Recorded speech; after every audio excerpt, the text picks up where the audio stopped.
Here's a quick tip that's going to help you serve faster. I want you to pay attention to where the tip of your racket is pointing before you come in and hit the birthday hat.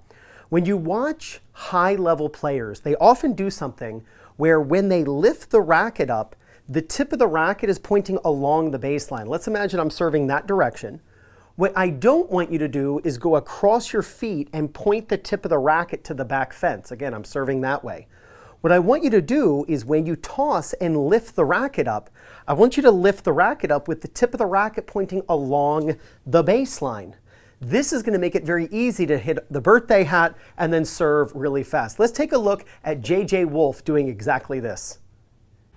Now here's JJ, number 65 in the world currently, bombing an ace down the tee against Bautista Agut. And I want you to notice where his racket is pointing, the tip of the racket, when the ball goes in the air. He is lifting the racket up. Notice the tip of the racket is pointing along the baseline. The tip of the racket is not pointing back at the fence, which is actually what leads to people going behind them and going into the waiter's tray. When he lifts the racket up before he hits the birthday hat off, and you know what I mean by the birthday hat, you should be wearing a physical birthday hat on your head and knocking the birthday hat off.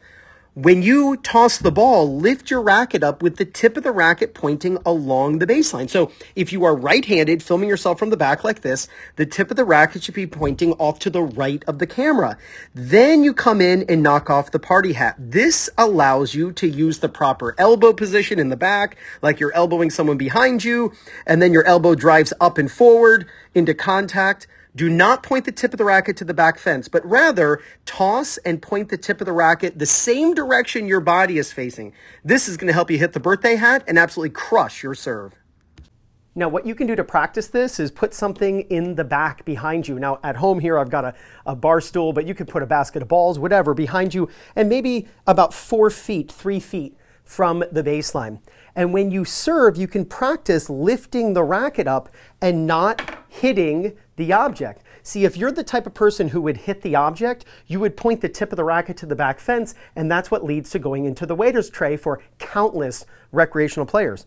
Instead, do what JJ Wolf does. When you toss the ball, lift the racket up. That allows you to bend the elbow, but have the tip of the racket point the same direction as your chest. That allows you to hit the birthday hat and crush your serve.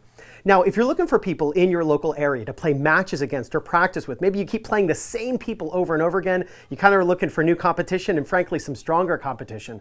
Or if you're looking for a coach who's close to you who can help you with your game, then use my link in the description and pinned in the first comment, playercourt.com/2minutetennis. When you use my link to sign up, you get 50% off. Film yourself from the side view. When you toss, lift your racket up and point the tip of the racket right at the camera. Or film yourself from the back view and do not point the tip of the racket behind you, but rather point the tip of the racket off to the side. Film yourself, check your serve, work on this, and there's no doubt you're going to gain confidence, win more matches, and play much better tennis. This is Ryan Reedy from 2minutetennis.net. You got this.